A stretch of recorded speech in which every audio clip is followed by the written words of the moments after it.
5 is straight at you entrepreneurs or anyone who's in business.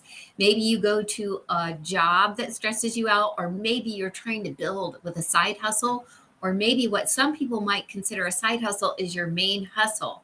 Maybe you're in real estate or you're a teacher and you're wondering what to do on the weekends. Here are the 3 top things that might be stressing you out and what you can do about it. I know exactly where you're coming from because I've been there and I've built 2 six-figure businesses from home, working to scale those up. My secret sauce is resilience. It's how I'm able to implement trainings. It's how I'm able to execute in conversions. And these things that I'm going to mention might be distracting you from your actual success. And once you can clear them, you're going to be able to fly and soar. The first is financial pressures. Obviously, if you're working on being an entrepreneur, part of that can be a financial stress. You've got obligations to begin with. You might have startup costs, and it can create a lot of significant stress, especially if one of the partners does a 9 to 5 and the other partner is doing an entrepreneurial journey. And the 9 to 5 person is like, come on, when are you going to be making 6 figures, right? The key here is to realize some realistic goals, to create some realistic goals. It took me years to reach the point where I could create those businesses, right? It took a lot of training, failing forward, and I didn't expect to create 6 figures in income the first time I started in a business. I knew that it was going to take time. I didn't know it was going to take as much time as it did, right? But you need to come up with a realistic income goal. And honestly, about $400 a month can be life-changing for a lot of families. Imagine having your car payment taken off your plate, or your utilities, your grocery bill. It can make a really big difference to your bottom line. And so I suggest you start with a number like that. The other thing that a lot of entrepreneurs are interested in is covering the cost of the business that they're sharing with other people.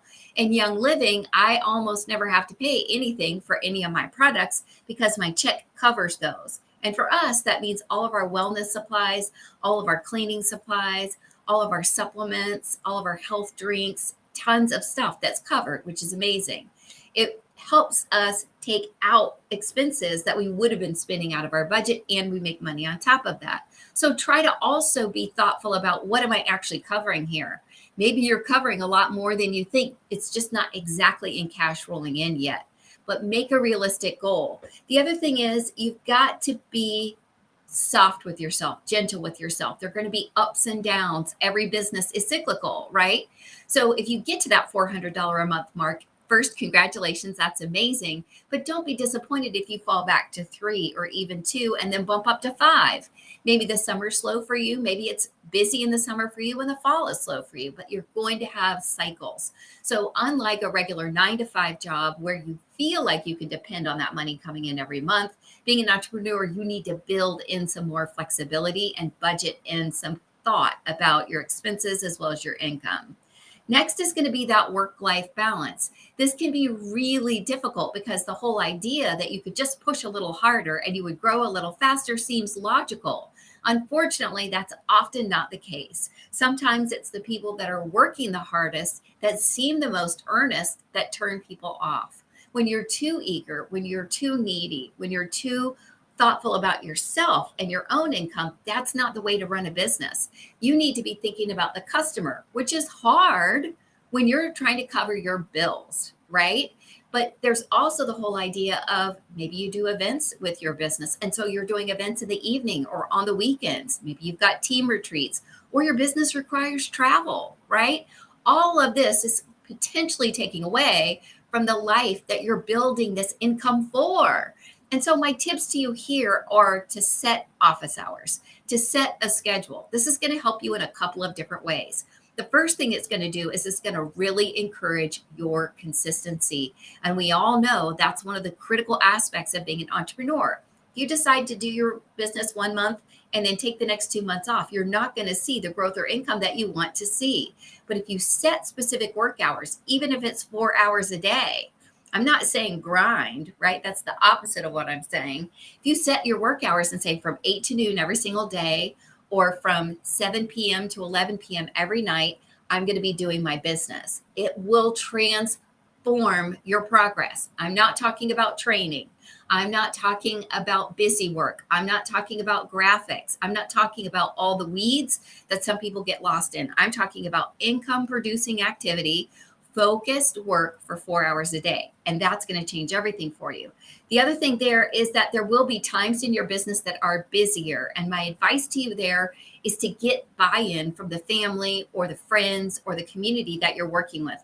Look, you guys know November is the busiest month for me. So in November, I'm going to really need your help here. I'm going to have to hunker down. As my friend likes to say, the laundry fairy won't show up. The dinner fairy won't show up. The movie fairy won't show up. You're going to have to handle these things yourself, but just for a month. And then I'll be back in December and we'll get back to our regular programming. But make sure that you're kind of communicating with everyone in your loop, because here's the key. If your work-life balance is too far off, you're either going to burn yourself out and burn yourself down, or you're going to burn the life that you're working for down, right? I've seen it over and over and over again. Destroyed marriages, hard times with kids, because where were you? You were working. Well, why were you working? To support your family. If you start early and often with setting your schedule and prioritizing family time in that schedule, it's going to help you avoid this huge risk. The next thing is that uncertainty and risk. It's always, an unknown. How do you know in any business or any 9 to 5 that you're going to be successful? We don't.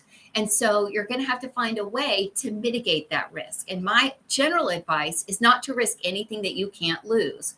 I remember when crypto first broke, my position here was we only will put money in that we can afford to lose because it's brand new, it's uncertain, it's risky. And so is launching any business endeavor. We all know statistically that most new businesses struggle. And so the idea that we can go into it saying, look, I'm going to give this a shot. This is my budget. I can afford this. And if it doesn't work out, I know I'll learn from it and go on to the next thing, right? I'm not telling you, hey, try something and if it fails, quit. You have to fail forward and fail faster. But you need to be ready for that uncertainty and that risk and not be shocked by it. Whether you're with Young Living, Rodan and Fields, or you're actually doing something like opening your own law office, everything has risk. Here's the good news and the bad news. 9 to 5s have a lot of risk as well. We consider the 9 to 5s in our society in the United States as, oh, well, that's a stable job. Do you really think that's true? Because in that position, somebody else typically owns your schedule, your time, your computer, your benefits, and your freedom. Can I take a vacation? When can I take a vacation? Now, there are awesome jobs out there. Don't get me wrong, but there are a lot of really difficult jobs. And your job is not your family. Your job is not your identity. Your job is not your mission. You were meant for more. There's something out there that has been calling your name. It's been giving you a nudge and you've been wanting to do it. I want you to set up an opportunity where you can walk to that, where you can have risk that is minimized, where you can be ready to have that work-life balance, to be ready for the financial responsibilities, and to mitigate the risk that could be impacting you so you can follow your dream.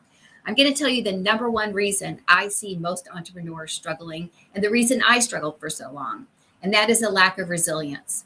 We get into something, we get really excited about it, we get really hyped up about it, and it just doesn't work in the first 3 months, and we are devastated. We see people going on the retreats, on the fancy trips, winning the fancy prizes. Why didn't we? We're smart. We're hard workers. We're doing all the things we've been told to do. And in 3 months, we have not seen success. That's normal, right? We're not told that's normal when we're recruited, because everybody that's recruiting us wants us to be that 1 in a million that takes off and gets to a huge rank in 3 months. But that's not typical. In fact, it's very atypical. And so what I advise for you to do is to work on your resilience. So when that's happening, you can really pivot. So one of the things I talk about in uncertainty and risk is I want you, when you're thinking about your budget and you're thinking about what you should do next, I don't want you to sign up for one more training or one more resource until you have studied, taken, implemented, and evaluated all the trainings that you've already paid for, right? Because the only reason you gave up on those trainings was resilience and burnout as well. You try to train for a little bit and then you think, oh, I can't do that. I got to pop over here and get on top of my reach outs. You've got to stop bouncing back and forth. You've got to mitigate these three stresses. And then your business, my friends, is going to soar. I can't wait to see you back here tomorrow, live around 5. I hope you have a great night.